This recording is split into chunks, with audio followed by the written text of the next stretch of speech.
Bonjour, nous allons continuer le Tanya d'aujourd'hui.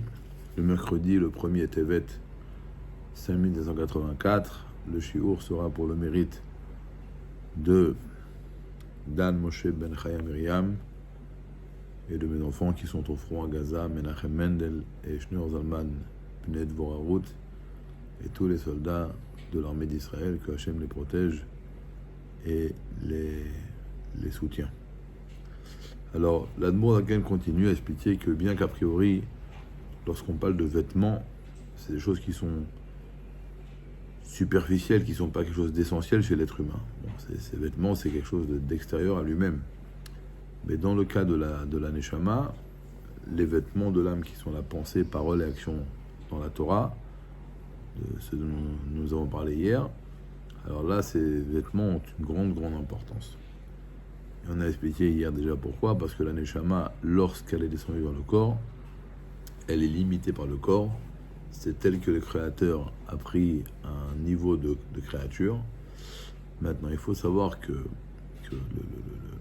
le fossé qu'il y a entre nous, les créatures qui sont limitées, et Dieu qui est illimité, c'est un fossé qui est infini. Et donc, nous n'avons aucune possibilité, à travers nos sentiments ou notre intellect, de s'attacher à Dieu. Dans quel cas les sentiments pourront nous attacher à Dieu? Si ce sont des sentiments qui sont le résultat d'un accomplissement d'un ordre de Dieu. Par exemple, Dieu nous ordonne de l'aimer. Lorsque je vais aimer Dieu, je vais m'efforcer de méditer sur des choses qui vont réveiller chez moi l'amour pour Dieu, et je vais avoir un sentiment d'amour de Dieu parce que Dieu m'a ordonné de l'aimer. Là, à ce moment-là, le sentiment va m'attacher à Dieu.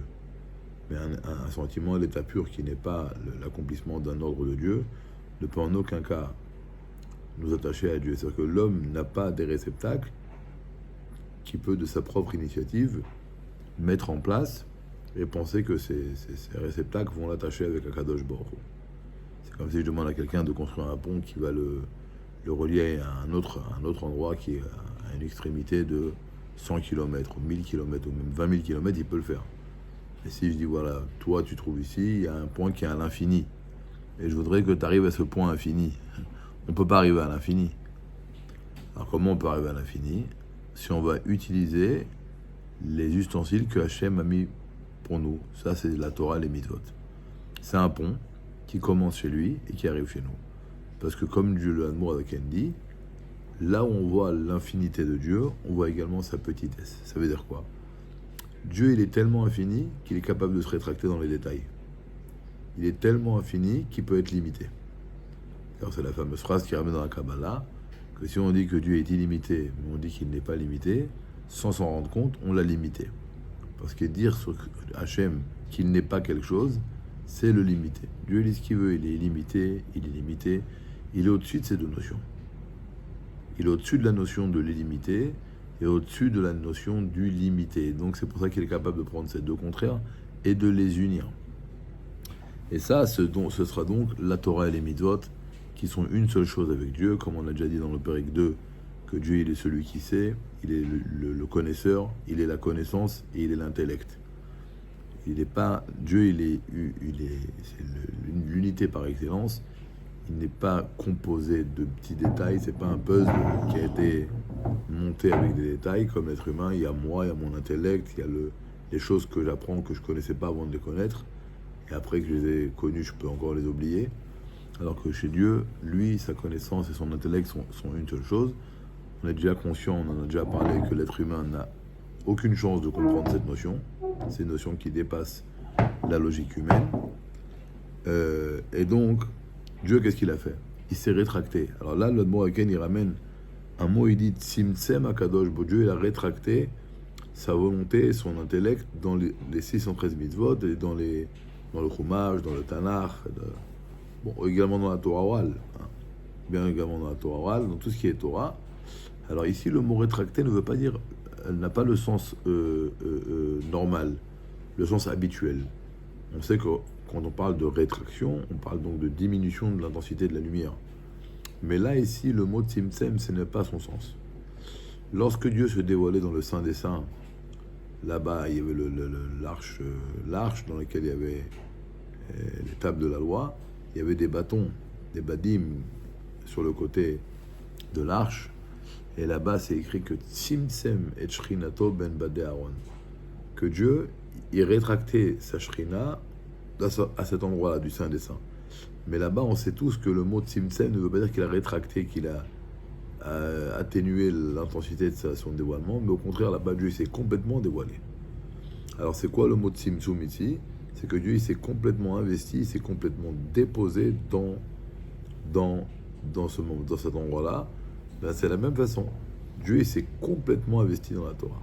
Et d'ailleurs, ça, c'est une chose qui a eu lieu le jour du don de la Torah. C'est qu'avant le don de la Torah, il y avait une séparation entre le monde spirituel et le monde matériel. Donc les créatures n'avaient pas la capacité de faire descendre l'essence de Dieu dans le monde. Mais Dieu lui-même, au moment de la Torah, s'est investi dans la Torah. Il a mis son essence dans la Torah et dans les mitzvot. Et donc Dieu l'a dit à travers l'étude de la Torah et à travers l'accomplissement des mitzvot, ben vous vous attachez avec moi-même. Parce que je suis complètement investi dans cette Torah. Anochi, le premier mot que Dieu a donné à Dieu au moment de la Torah, on sait que c'est les initiales de Ananashit Taviti Avit. Moi, mon essence, je l'ai investi, je l'ai intégré dans la Torah. Et donc, lorsque nous allons étudier un texte de Torah, et le comprendre, ça c'est surtout pour la Torah orale, dans la Torah écrite même sans le comprendre, et on va pratiquer les mitzvot que Hachem nous incombe de pratiquer, et ben on va tout simplement avoir l'opportunité de s'attacher à Dieu. Et c'est pour ça que les habits de l'âme, qui sont la pensée, parole et action dans l'étude de la Torah, une fois que la Neshama est descendue dans le corps, eh ben leur grandeur, leur valeur est beaucoup plus grande que celle de l'âme, parce que il n'y a que ces habits qui peuvent permettre à l'âme qui est habillée dans le corps d'avoir une fusion et un attachement à Kadosh Baruch Hu. Donc de là, on comprend l'importance de l'étude de la Torah, l'importance de l'accomplissement des mitzvot, et on comprend chaque fois qu'on a une opportunité de faire une mitzvah ou d'étudier la Torah, et que on ne va pas saisir cette opportunité, on va passer outre la mitzvah, ben en vérité c'est quoi? À part qu'on a transgressé la parole de Dieu, on a raté quelque chose de plus intéressant. On avait l'opportunité de se fusionner, de s'attacher avec Hachem dans son infini, et on a raté le coche. Donc on va parler positivement. Aujourd'hui, si tu veux, on va s'efforcer au moins déjà toutes les mitzvot qui nous sont incombées, d'essayer de les pratiquer avec vitalité, et puis le maximum de mitzvot et le maximum d'études de la Torah, le maximum d'attachement à Kadosh Baruch Hu, Chodesh Tov Umevorach.